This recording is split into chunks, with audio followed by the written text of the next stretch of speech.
Bonjour Luc Baudin, Bonjour Carmen, heureux d'être là, heureux de ton invitation.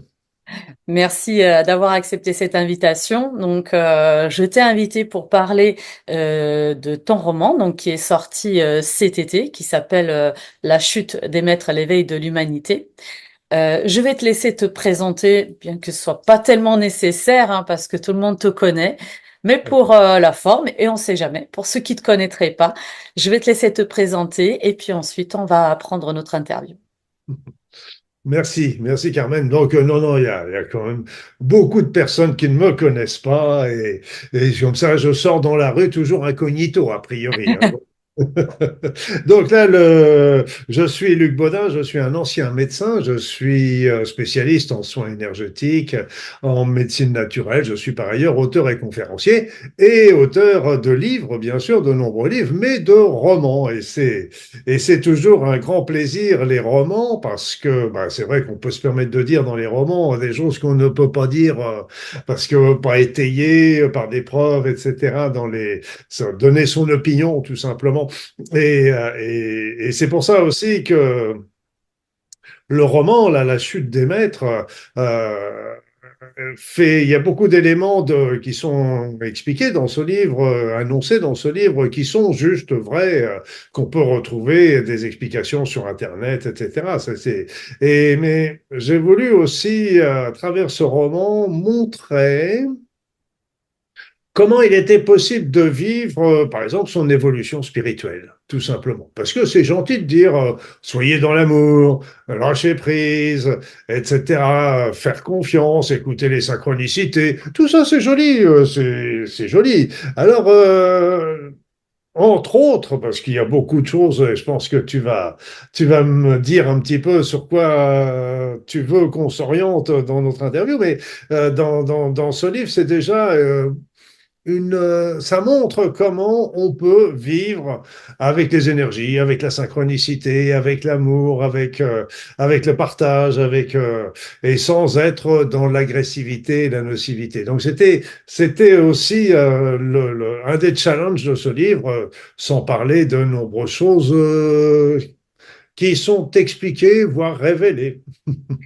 C'est ça. Alors effectivement, La chute des maîtres et l'éveil de l'humanité aux éditions Exergue. Il s'agit d'une fiction romancée. Quand notre audience le lira, comprendra pourquoi c'est romancé. Et donc, ce livre, je pourrais dire qu'il est destiné aussi bien aux lecteurs peu avertis que aux lecteurs éveillés. Tout à fait, tout à fait. On peut le prendre à plein de niveaux, ce livre. Ça peut être un livre simplement de fiction, tranquille, qu'on va lire pour se détendre et se relaxer. Mais après, on peut le prendre évidemment, comme je l'ai expliqué, regarder un petit peu le côté philosophique et spirituel qui peut y avoir un petit peu, qui est un petit peu caché derrière. Et puis après ça, il y a toute cette histoire, toute l'histoire, parce que moi je suis un passionné d'histoire, mais d'histoire officielle, bien sûr, mais les histoires cachées, les histoires secrètes, les histoires, les mythes, les légendes, etc. Moi, j'ai toujours aimé la phrase de Cocteau qui disait plus on étudie les mythes et plus on aperçoit qu'ils sont vrais, et plus on étudie l'histoire et plus on s'aperçoit qu'elle est fausse. Eh bien, c'est un peu ça. C'est dans ce livre, j'explique comment, bah, tout simplement, nous autres humains et l'humanité aujourd'hui, parce que c'est un livre d'aujourd'hui et d'actualité, eh bien, comment elle n'est pas libre, comment nous sommes complètement coincé, cerné, Berné. dirigé, voilà, avec les algorithmes, avec tout ça. J'explique aussi, c'est qu'il n'y a pas que la partie qu'on voit, l'actualité, avec toutes ces atrocités qu'il y a aujourd'hui, n'est que la partie émergée de l'iceberg. Et là, il y a beaucoup d'autres. Alors on parle, évidemment, il y en a qui vont parler du gouvernement mondial, etc. Oui, c'est vrai, mais c'est peut-être une sous-couche, c'est encore une sous-couche. Et il y a des couches et des couches.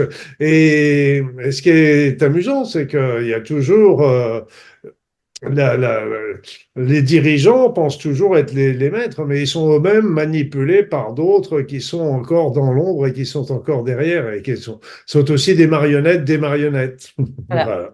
l'histoire de l'arroseur arrosé. Alors effectivement, comme tu disais, il y a plusieurs lectures possibles pour ce roman. Bien sûr, on va pas tout dévoiler, mais donc ce roman, il a été écrit autour de quatre personnages principaux. On peut peut-être donner les noms. Donc il y a Ludo, Johan, il y a également Naomi et Sakura, donc deux garçons, deux filles, et puis on comprendra à la lecture assez rapidement pourquoi je parle de fiction romancée. Et puis comme tu dis, bah, effectivement, il est truffé quand même de révélations, donc qui peuvent être effectivement euh, comme tu disais, vrai ou alors qui relèvent de l'imaginaire, des mythes, des légendes ou des vérités. Donc après, à chacun de Chacun réfléchir. choisira. Chacun Voilà. choisira. Voilà, c'est un peu comme les quatre personnages qui se sont trouvés réunis et se sont trouvés très rapidement des sentiments réciproques. On peut dire, wow, c'est quand même un peu rapide toutes leurs histoires. Mais ce qu'il faut comprendre, c'est que ça a été, c'est pas une découverte, c'est qu'eux-mêmes ont été pilotés et ont été choisis. Et c'est pas un hasard si justement ils ont des affinités ensemble et qu'ils sont complémentaires sur le plan des connaissances, de leurs talents, etc. Ouais. Et pas que. Pas que, et pas que, Et et pas pas que. que. Et c'est vrai qu'il y a plein d'informations sur beaucoup de choses tout autour du livre, parce que à chaque fois, quelque part, on fait même des voyages dans le temps, on fait des voyages dans d'autres dimensions, on va rencontrer des personnages euh, qui sont là, présents et qui arrivent et qui traversent le roman et qui apportent leurs informations et sans parler des civilisations intraterrestres, voire extraterrestres, évidemment.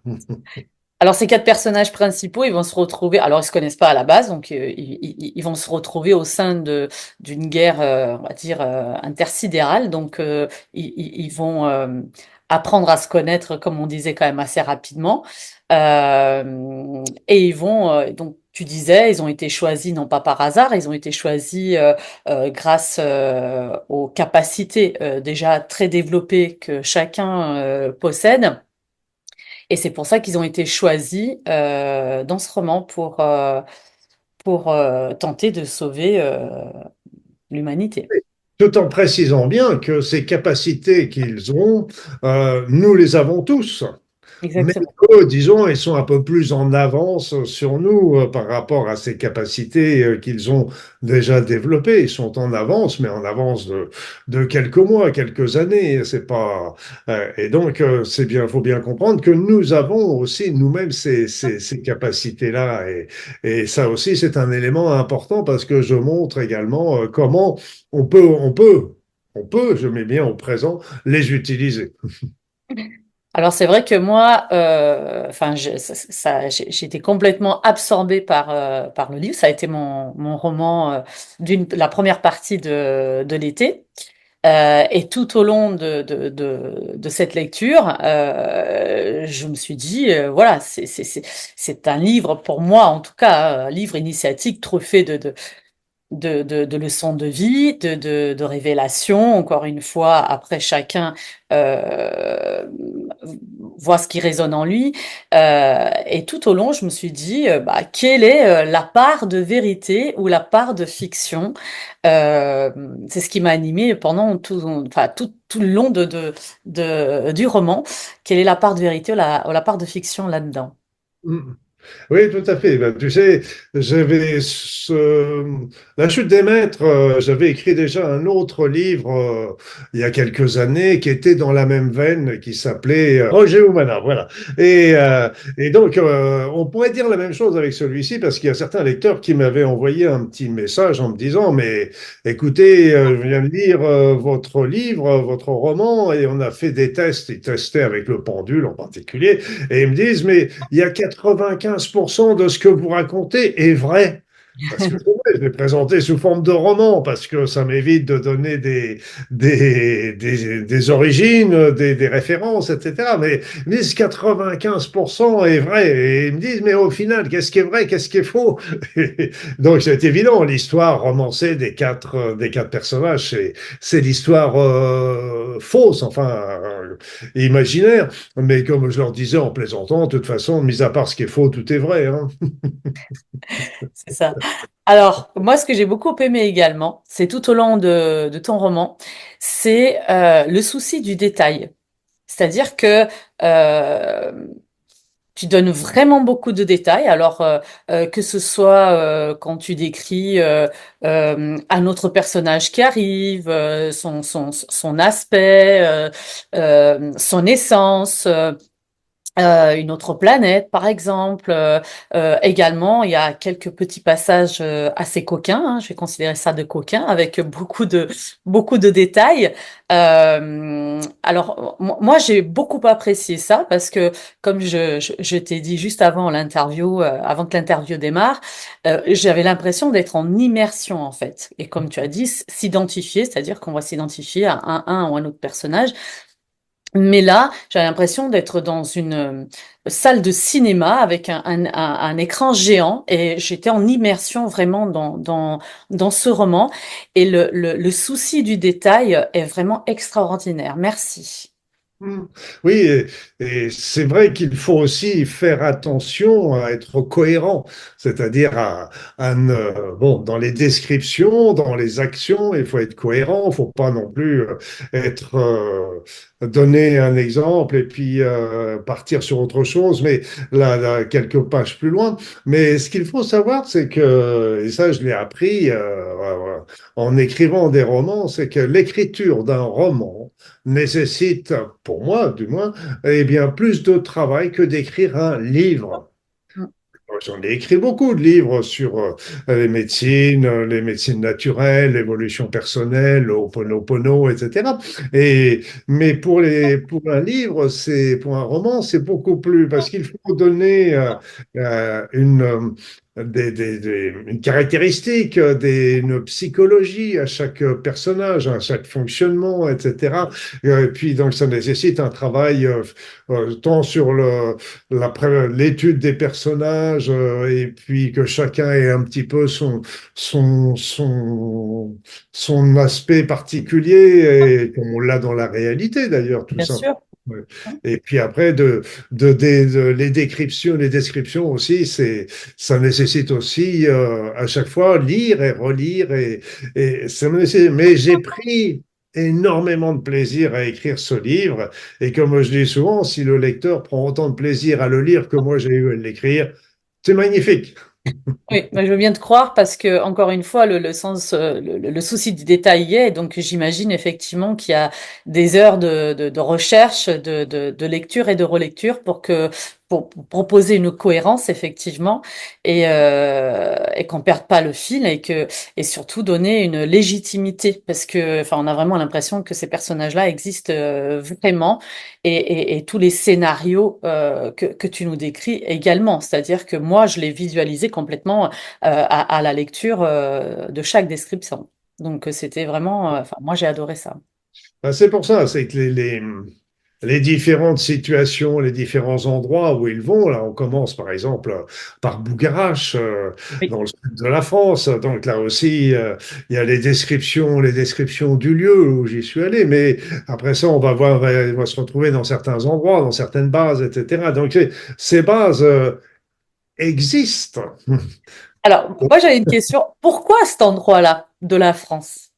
Pourquoi? Et pourquoi pas? Oui, mais Pourquoi? C'est vrai qu'on aurait pu se dire, bon, bah, il y a tellement d'endroits, pourquoi avoir choisi cet endroit-là Que pour la Bougarache, rencontre? moi j'ai vécu à quelques kilomètres de Bougarache, j'étais à une trentaine de kilomètres, donc je m'y rendais régulièrement et il y a une petite histoire il y avait, qui raconte que justement de l'autre côté de Bougarache, du mont Bougarache, il y a vraiment là, comme je l'explique dans le livre, la montagne qui descend à pic, donc personne ne peut monter et passer par là. Mais il y a des bruits qui courent dans la région, comme quoi, au pied de cet endroit, il y aurait une base. Et d'ailleurs, souvent, on voit ça quand on arrive, et ils effacent ça régulièrement. D'ailleurs, ça me fait parce qu'on voit régulièrement des dessins avec des soucoupes volantes qui sont dessinées à droite à gauche, parce que certains prétendent qu'il y a beaucoup de soucoupes volantes qui passent par là et donc qui descendent dans une base qui serait au pied de la Paraît-il.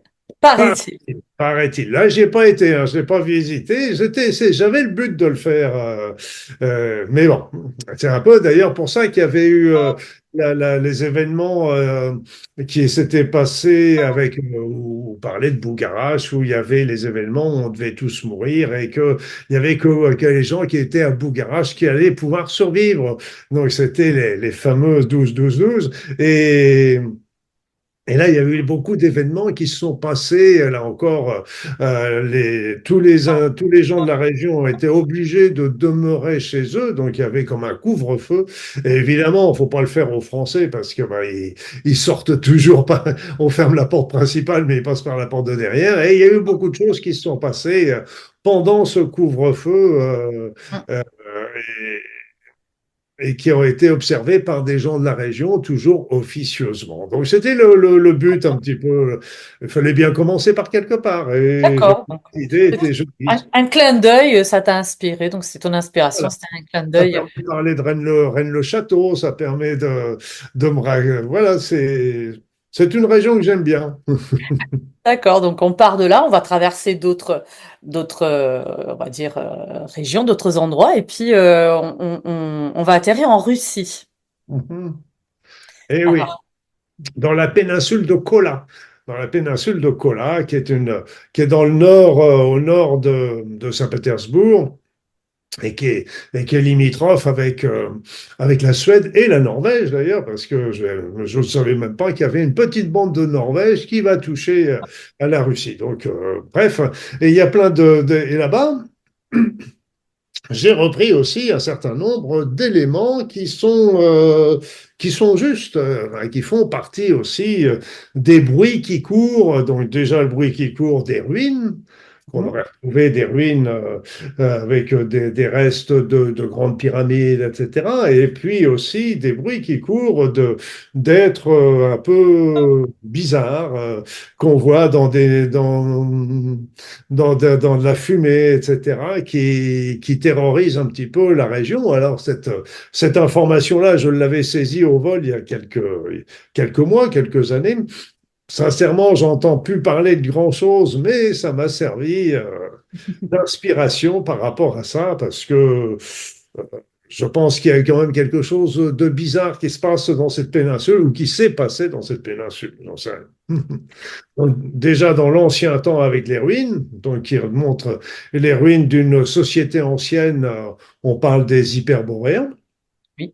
Et puis actuel avec ces espèces de fantômes qui apparaissent et qui se transforment en humains. D'ailleurs, ça faisait tout ça, je l'ai pas inventé dans le sens que c'était dans les descriptions qu'on peut retrouver encore sur Internet de ce qui s'est passé dans cette péninsule il y a peut-être un an, 2 ans, 3 ans, j'en sais rien, parce que moi le temps, voilà. Alors effectivement, tu abordes également les anciennes civilisations, donc et des émissaires qui viennent les voir. Euh, et en plus de ces voyages dans le temps et dans des civilisations anciennes, bien sûr, tu nous proposes des voyages dans le futur et puis également dans le passé, qui sont vraiment très révélateurs et très intéressants. Oui, oui, parce qu'ils vont rencontrer un personnage qui, je ne vais pas débruiter, mais qui dispose d'une technologie permettant ce genre de voyage. Et c'était aussi des petits clins d'œil que j'ai voulu faire par rapport à ça, parce que dans le passé, par exemple, il y avait, on trouve ça un peu partout dans le monde, comme je l'explique dans le roman, c'est qu'il y a des montagnes qui ont un sommet plat. Et donc, pour certains, ça représente les vestiges d'arbres gigantesques qui auraient vécu autrefois sur la Terre et qui ont été coupés par des bûcherons géants, je pense, hein, parce que.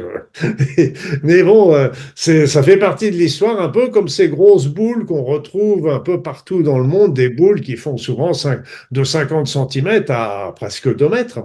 Et on ne sait pas ce que c'est. On les retrouve dans la terre glaise, on les retrouve au niveau donc ils ressortent du passé comme ça et on ne sait pas ce que c'est.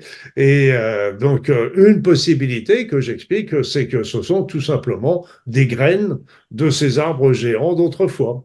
Voilà. Donc c'est ce que j'explique sont des possibilités. Chacun prendra ce qu'il en voudra. Mais là encore, je donne des noms, je donne des indications, et puis ben, au lecteur intéressé, un peu comme les zoopards dont je parle, c'est-à-dire les objets qui sont à des endroits qui ne devraient pas.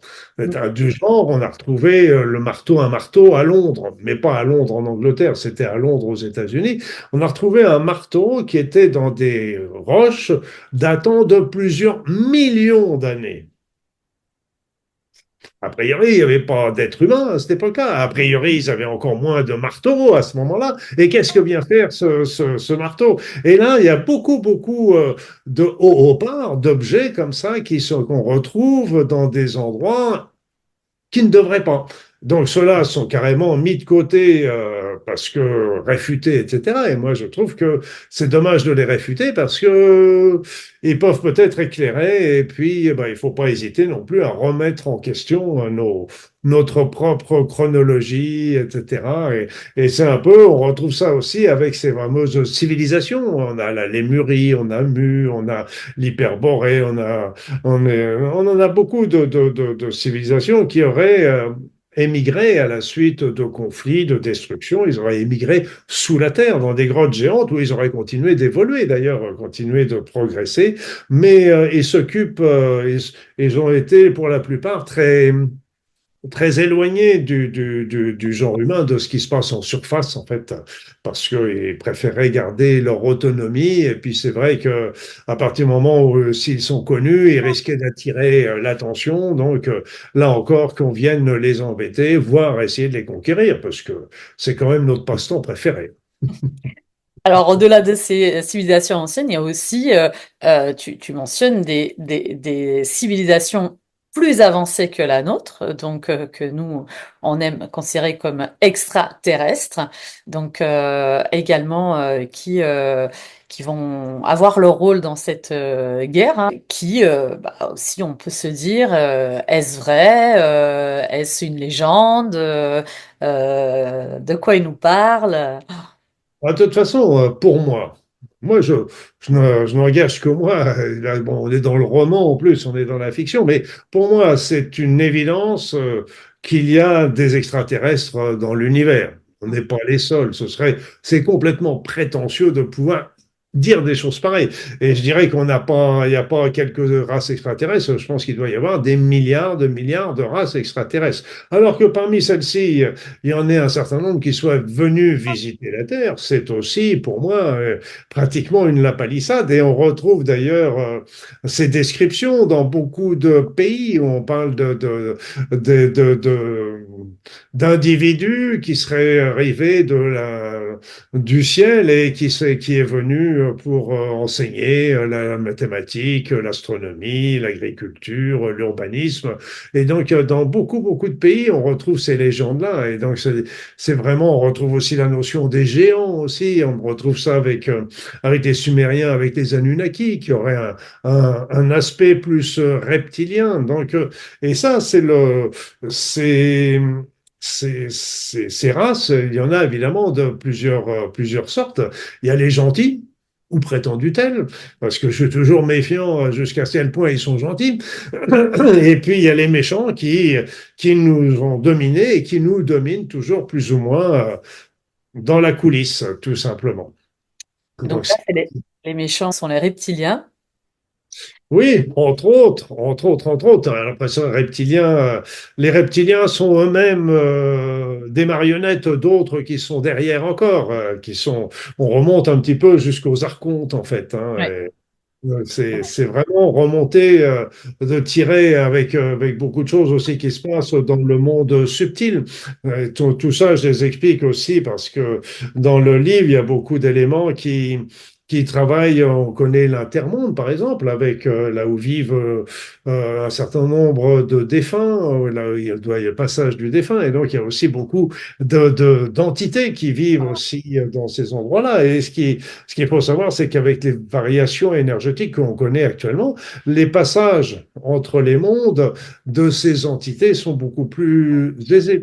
Et les extraterrestres, c'est pareil. Il y a des extraterrestres qui sont de nature humaine. Il y aurait beaucoup d'extraterrestres qui seraient très proches ou semblables aux humains, mais aussi il y en a d'autres qui seraient de type insectoïde, du style reptilien. Il y en a même qui viendraient, qui seraient immatériels, qui viendraient d'autres dimensions, voire même d'autres espaces-temps. Donc, vous voyez, c'est qu'on se casse un peu la tête et c'est pour ça qu'on s'amuse à écrire des romans où il y a plein de choses qui se passent. Mais ce qu'il faut bien comprendre, et c'est là la chute des maîtres, c'est tous ces maîtres qui vont être mis à mal. Et c'est surtout qu'il faut comprendre que, et c'est là aussi dans ce livre, bien sûr, il y a des extraterrestres, des gens des forces même sur la Terre. J'explique aussi qu'il y a des forces humaines qui œuvrent aussi pour cette liberté. Mais ce qu'il faut bien comprendre, c'est que nous autres, il ne faut pas rester les bras croisés en disant, bah tiens, ils vont s'occuper de notre libération, etc. C'est qu'il faut nous-mêmes y participer. Et j'explique aussi d'ailleurs dans le livre que c'est à l'humanité de lancer ce mouvement, de lancer cette chose. Et j'explique aussi comment on pourrait faire. Exactement. Alors, je disais tout à l'heure que c'est un livre initiatique, donc truffé de leçons, de révélations, mais aussi de leçons de vie. C'est un voyage dans le temps et intergalactique. Et même si effectivement tu parles de subtil, d'autres civilisations, d'autres mondes, de capacités sensorielles avancées, on aborde aussi beaucoup de sujets. J'ai trouvé ça vraiment très intéressant dans ce roman, dont l'importance de nos choix, par exemple. C'est l'importance de nos choix qui vont contribuer à notre éveil, à la chute des maîtres et à sauver l'humanité. Entre autres choses, puisque on peut aussi voir que tu abordes des sujets très très très sérieux, comme l'esclavage par exemple, la pédophilie également. Et la manière dont c'est abordé, c'est de manière vraiment très subtile, mais j'ai trouvé qu'elle interpelle la manière dont tu as décidé d'aborder ces deux sujets-là.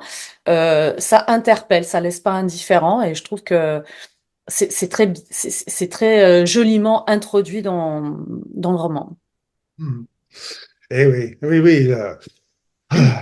La pédophilie, on peut parler plutôt de pédocriminalité, et malheureusement, il y a, on a vu, et justement, je voulais le montrer, comme tu le dis, le montrer sous un autre aspect qui ne soit pas théorique, qui soit un peu plus dans la pratique. Et c'est vrai qu'il y a d'une manière plus dans le monde réel, dans le monde de tous les jours. J'ai eu l'occasion d'aller voir le film en avant-première, Les Survivantes, et, euh, et qui montre justement cette notion de pédocriminalité. Et là, j'ai voulu un petit peu le montrer et expliquer également que cette pédocriminalité va bien au-delà de la simple abus sexuel, des simples abus sexuels. S'il n'y avait que des abus sexuels, je dirais, ce serait déjà affreux, on est bien d'accord. Mais il y a beaucoup plus d'atrocités. Donc, il est important de l'expliquer. Ce qui était intéressant, c'est que bah, je l'ai écrit dans le livre. Et puis, après, j'ai rencontré justement ce film, Les Survivantes, qui collait complètement à cette réalité. Et c'est pour ça que dans le livre, chacun on peut le lire, mais il est faux, il est plein d'informations qui sont juste un peu comme dans la, la, la péninsule de Kola, comme je vous l'ai expliqué, comme les, les, les théories des montagnes plates, mais il y a plein d'autres choses par rapport même à la situation avec les nazis après la Deuxième Guerre mondiale, l'évolution, la création d'une flotte terrienne pour à base de techniques exotiques, comme on dit, c'est-à-dire des techniques tirées des restes d'avions ou d'ovnis qui se sont crashés sur la Terre et on récupère, ou qui ont été transmis aussi par des extraterrestres. Et il y a des races extraterrestres, comme on parlait, avec les reptiliens, les dracos, etc., qui sont pas très gentils, mais qui sont eux-mêmes manipulés par d'autres. Et puis, il y en a qui sont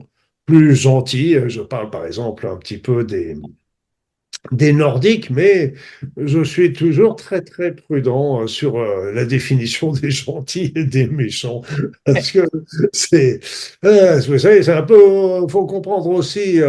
Imaginons qu'on soit sur une autre planète et qu'il y ait des terriens qui arrivent des humains qui arrivent sur cette planète. Et quels seraient ces humains? Hein, qui peut très bien y avoir, ça peut très bien être des Mhm. mercenaires qui travaillent là-bas simplement pour gagner de l'argent, emmener des esclaves, piquer les matières premières, etc. Ou alors, ça peut être une ONG qui viennent pour aider, etc. Mais tout ça sont des humains. Donc, c'est pour ça que parmi les extraterrestres, bien sûr, il y en a qui sont certainement gentils, etc. Mais je me dis, est-ce que c'est complètement gratuit s'ils sont gentils? Faut toujours être, c'est peut-être mon esprit méfiant, humain, machin, peut-être, mais bon, restons libres et c'est ça qui est important. Ouais. Et c'est là le but du livre, c'est de montrer aussi comme quoi l'humanité bah, prend sa liberté, mais ne doit pas se donner cette liberté à d'autres par la suite si on va pas troquer. On va pas troquer notre liberté contre de certains maîtres d'aujourd'hui pour la donner à d'autres, un peu comme on a vu avec la Révolution française, on a troqué un roi contre un empereur. Ouais. C'est ça, c'est qu'est-ce qu'on peut y gagner finalement. Donc l'importance de prendre du recul et de faire appel à son bon sens. Euh, tu mets en valeur également, enfin tu soulignes les conséquences de la peur, d'un état de peur. Euh, c'est quelque chose qu'on a connu il y a très peu de temps avec le Covid et ses conséquences. J'ai trouvé ça vraiment courageux et important que tu l'aies souligné de cette manière dans ton roman.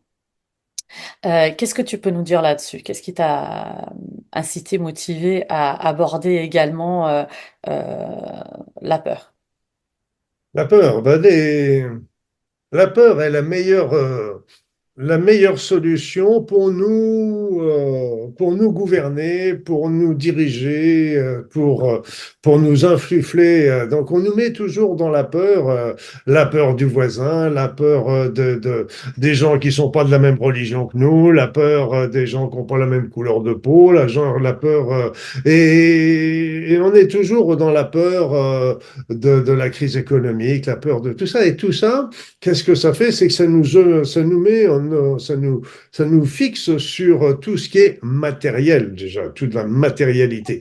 Et donc, et c'est ça qui nous éloigne, la peur, c'est ce qui est le pire pour nous, parce que ce sont des acides, et c'est ça qui nous éloigne le plus de l'amour. Et en fait, nous sommes faits pour vivre dans l'amour, pour être aimés, pour aimer, etc. C'est ça ce dont on a besoin.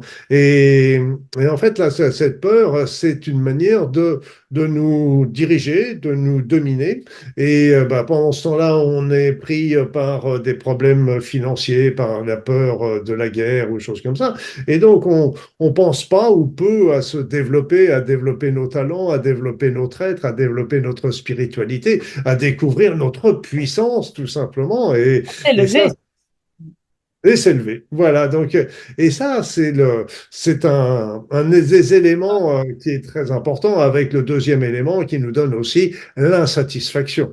Donc, on est toujours désinsatisfait et on a beau acheter, acheter, acheter, on n'est jamais, on en veut toujours davantage et cette insatisfaction, il faut bien la comprendre que elle ne pourra pas être comblée par la matérialité. Il va falloir la chercher, il faut la chercher ailleurs. Donc vraiment dans le fond de notre être, au fond de ce que l'on est, etc. Donc la peur a été extrêmement puissante parce que euh, avec cette histoire de pandémie, et il y en a une autre qui nous pend toujours au nez aujourd'hui. Et c'est avec cette pandémie, on a mis toutes les personnes dans la peur, là, avec les masques, avec la distanciation, avec moi je plains toujours, c'est ces pauvres enfants qui ont été en maternelle, etc., qui ont vécu des situations abominables. Et je pense que ce sont des situations qui vont les marquer pour toute leur vie. Hein. De toute façon, on s'est aperçu qu'il y avait des résultats scolaires qui étaient différents avec ces générations. Et donc, il est important de sortir de ses peurs, c'est-à-dire d'arriver à prendre de la distance par rapport à ça, parce que non pas de se dire je me suis relevé, mais c'est plutôt de développer son être, développer sa pensée, vivre en adéquation avec son intégrité, etc. Ce qui nous permet de continuer de vivre dans cette société. On est bien obligé, il Bien faut sûr. là où on est, mais on va regarder les choses différemment avec plus de discernement, avec plus de critique, avec plus de tolérance, avec plus de compréhension, etc. Les événements sont toujours ce qu'ils sont et on aura toujours la compassion, etc. Mais et ça nous permet de vivre déjà plus sereinement et d'être moins pris par cette matérialité et la peur. Elle est à tous les niveaux aujourd'hui. Effectivement, la peur pour mieux nous asservir. Alors, face à ça, tu démontres l'importance bah, de nos choix et également de nos pensées. Si on est dans la peur, on n'est pas dans l'amour. Et pour pouvoir euh, mieux gérer ses pensées, il faut quand même mieux être de l'autre côté et ne pas s'enfermer dans cette peur, regarder son libre arbitre également et surtout son bon sens. Donc, tu l'illustres parfaitement bien Et dans, puis, il y a dans ton aussi, on a aussi des outils qui sont remarquables pour nous aider, c'est l'intuition. bien sûr. L'empathie, et puis le cœur tout simplement. Donc aussi, c'est là, c'est eux qui vont nous aider beaucoup par rapport à diriger cette chose. J'ai trouvé ça très beau là quand on met un pouce, là, il y a un pouce qui Ouais, s'est. il a mis un pouce, donc C'est bien, il est pas il est en revenu. accord. L'IA de mon ordinateur est d'accord avec moi, donc c'est bien. Exactement, il est parfaitement d'accord. Il a validé avec le pouce en l'air, c'est parfait. D'ailleurs, je parle aussi de l'IA, qui est importante aussi, parce que c'est un sujet ô combien important et qui nous touche là Oui, tous les jours. On voit que l'IA fait des progrès extraordinaires, etc. Et donc, je parle de l'IA hein, dans ce sens que là aussi, on est, comme tu disais, on est libre de nos choix, mais on est responsable des conséquences de nos choix. Et donc là, on est arrivé à une période, on est un peu dans un tournant avec l'IA qui va se développer, qui va avoir une certaine conscience, un certain niveau de conscience également. Et je pense que un peu comme les animaux ont des niveaux de conscience extrêmement importants également, mais très différents des êtres humains, mais ils ont une conscience bien évoluée et bien avancée, et au moins égale à certains à l'homme pour certains d'entre eux. Et de l'autre côté, l'IA va l'avoir également à sa manière. Elle sera aussi différente, mais elle sera aussi. Et ce qui va être important, c'est de comment on va la considérer. Est-ce que, est-ce qu'on va la considérer comme étant subalterne ou est-ce qu'on va la considérer comme étant d'égal à égal avec nous et ainsi de pouvoir faire un travail de coopération, là, qui serait autrement plus intéressant, à mon sens, pour tout le monde. Mais je pense que là encore, le défaut de l'humanité, et surtout des hommes blancs, moi, homme blanc, eh bien, blancs ont toujours tendance à vouloir tout contrôler, tout dominer, être les chefs, etc. Oui, c'est nous qui t'avons construit, donc tu dois nous obéir. Oui, oui, c'est pas forcément comme ça que ça marche. Ouais.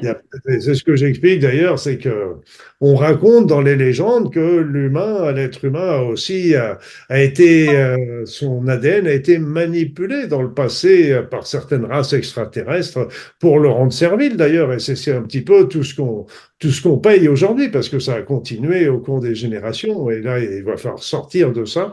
Mais bon, est-ce que si ces races nous ont manipulé notre génétique, est-ce que c'est eux qui doivent être les maîtres? Est-ce que, voilà, donc là c'est un peu pareil. Si on a créé des robots, une intelligence artificielle, bon, c'est nous qui l'avons créée, mais est-ce qu'elle nous appartient pour autant? Je pense pas. La question est posée en tout cas. Oui, j'ai donné ma réponse.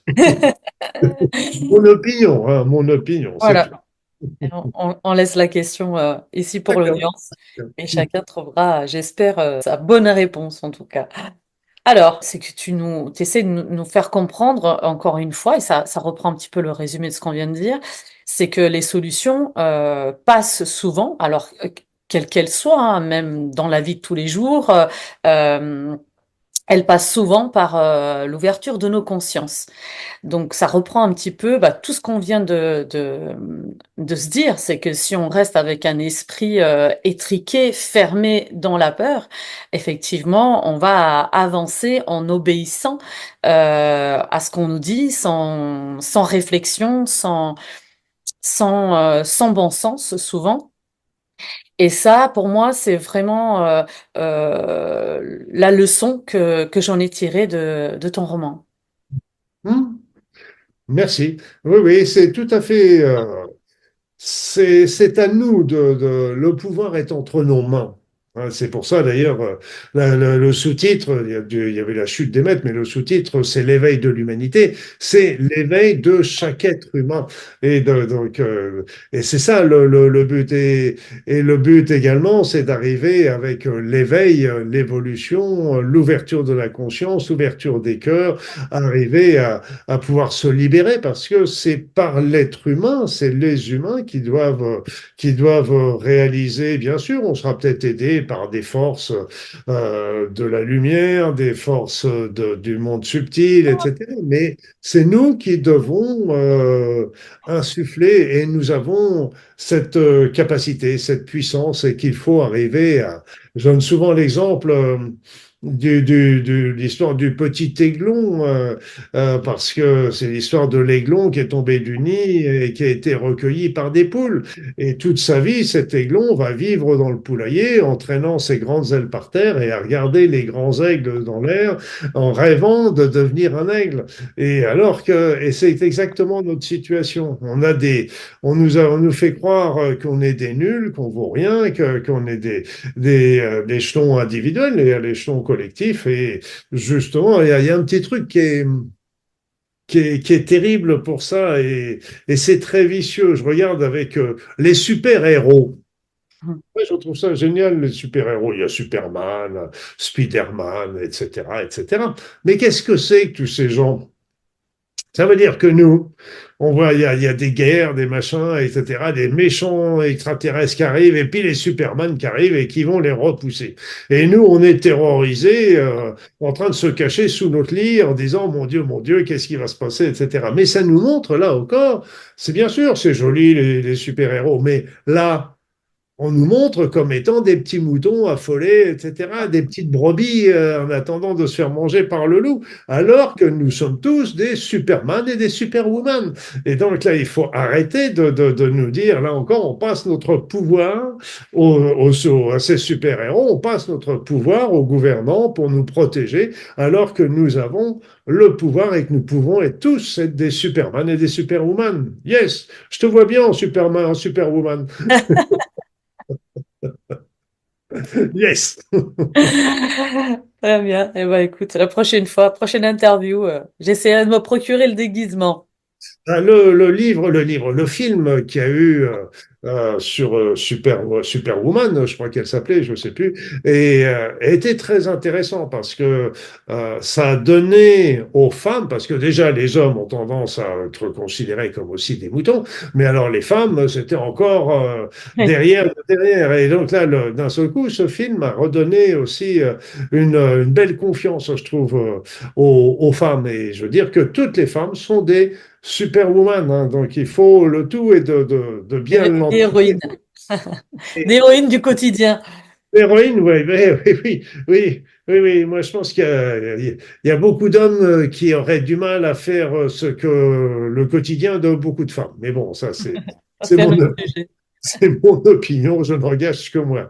Mais c'est vrai qu'avec et la fin du livre est un peu ça, c'est que ok, on reprend notre pouvoir, on reprend notre liberté, on reprend nos capacités à décider sans être gêné par d'autres. Maintenant, et c'était là la question à la fin, c'était qu'est-ce qu'on en fait? Mm. Ah oui, dire oui, ça y est, les maîtres sont partis, c'est nous qui dirigeons. D'accord, mais qu'est-ce qu'on en fait? Et là, c'est la question qui est importante. Et c'est là qu'il y a beaucoup de choses, comme je disais, avec la Révolution française, on est passé par la terreur, on est passé par l'Empire, et puis après ça, on est revenu à la royauté. Donc, et pour revenir après ça à la République. Donc, qu'est-ce qu'on en fait? Et c'est un petit peu le clin d'œil que j'ai voulu montrer dans le dernier chapitre et aussi dans l'épilogue, un petit peu lever le voile, un petit peu sur une idée de comment pourrait être l'humanité du futur. C'est chacun appréciera comme il le voudra. Exactement. Alors, je vais quand même montrer le livre. Alors, voici donc ton roman, donc La chute des maîtres, l'éveil de l'humanité, donc 230 pages de révélations, de mythes, de légendes, de vérités, d'idées, de sujets passionnants, d'actualité, ou pas d'ailleurs, que tu abordes.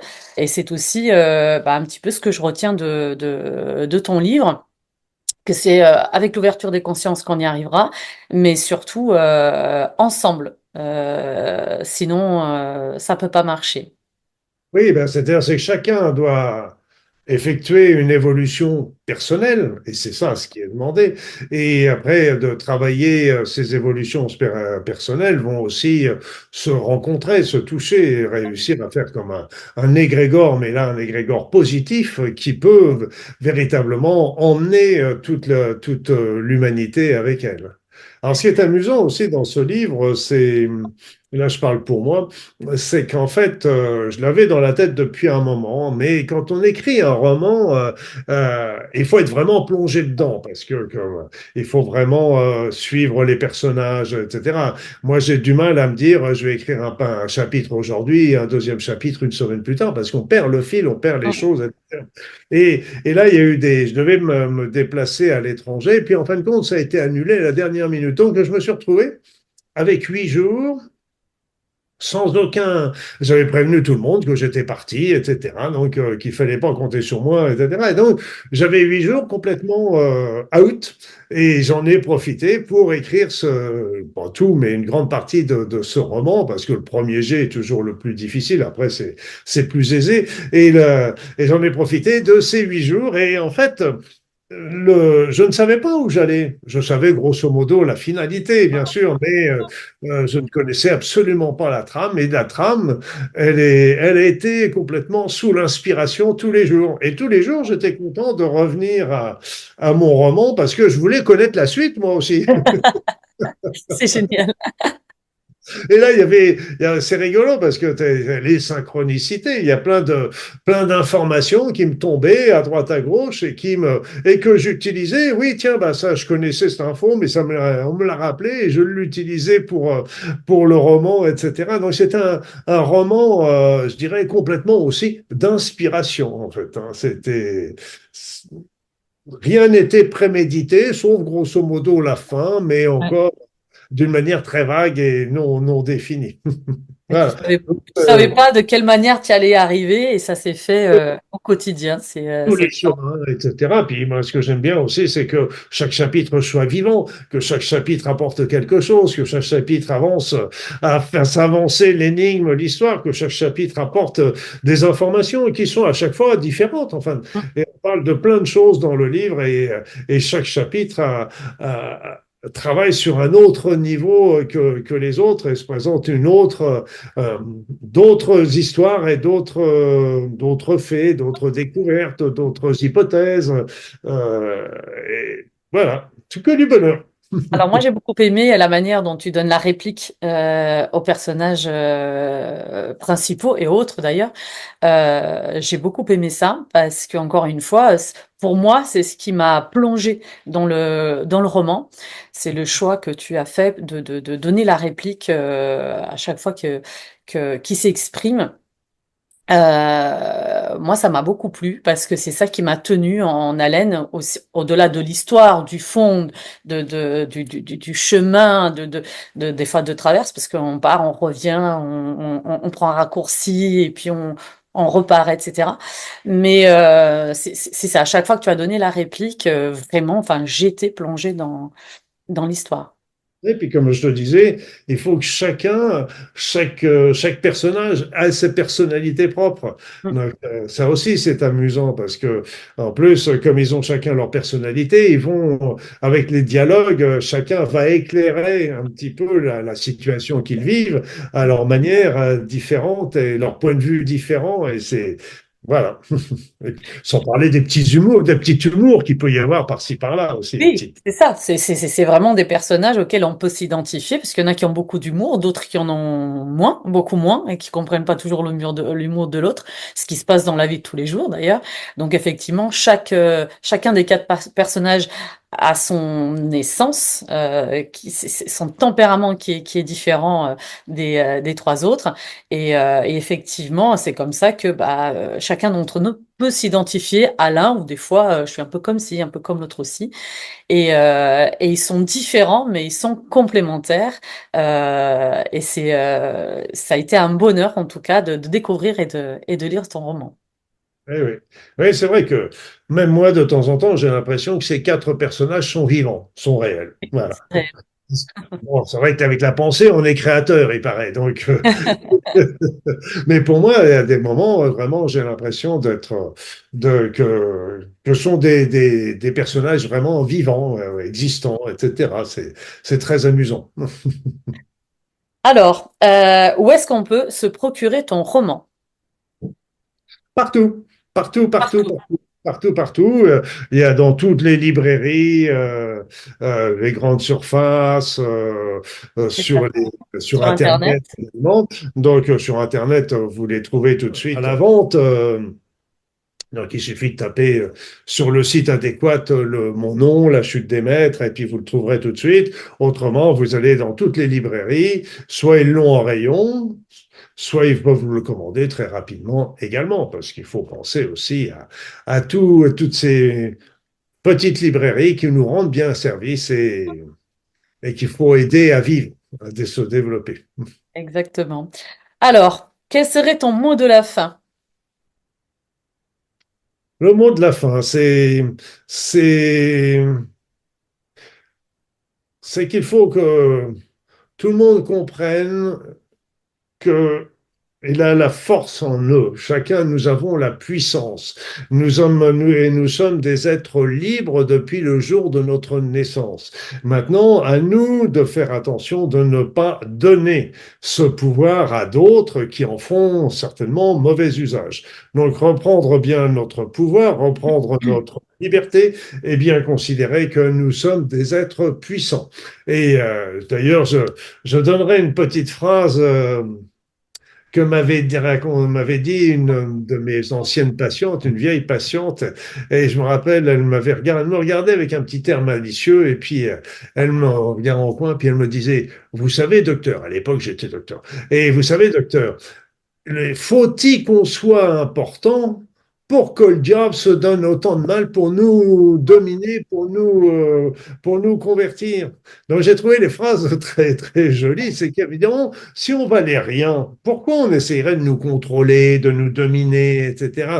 Ça veut dire que si on essaie de nous dominer, si on met tellement de choses pour nous rendre faibles, pour nous faire croire que nous sommes faibles, pour nous humilier, pour nous dévaloriser, c'est parce que justement, il y a une peur qui est derrière, mais pas une peur parmi nous par rapport à certains êtres qui nous dirigent et peur justement qu'on retrouve et qu'on s'aperçoive de la puissance qu'on a en nous et des capacités qu'on a en nous, parce que le jour où on aura véritablement développé ces capacités et cette puissance et qu'on en aura vraiment conscience, je peux dire qu'il n'y aura pas grand-chose qui pourront nous arrêter en tant qu'humanité. Donc, votre liberté, reprenez votre puissance, croyez en vous, tout simplement.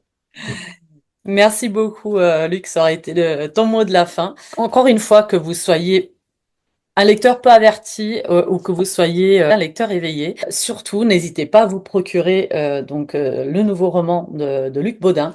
Ça vaut vraiment le coup de le lire, même si on n'est plus en été, c'est pas grave, je vous assure que vous allez le lire. C'est On 230 peut le pages lire en hiver aussi, oui, oui, oui. au coin du feu, ou pendant l'intersaison, 230 pages, enfin que moi personnellement j'ai dévoré avec beaucoup de plaisir et je pense que ce sera pareil pour vous. Ma question de la fin, Luc, est-ce que l'humanité peut-elle encore être sauvée et comment? Mais comme je connais déjà ta réponse, je vais la donner. Bah, vous la trouverez là-dedans. Merci beaucoup, Luc. Merci à tous ceux qui vont suivre, écouter cette interview. Et encore une fois, n'hésitez pas à vous procurer cette fiction romancée. Elle est vraiment extraordinaire. À très bientôt, Luc.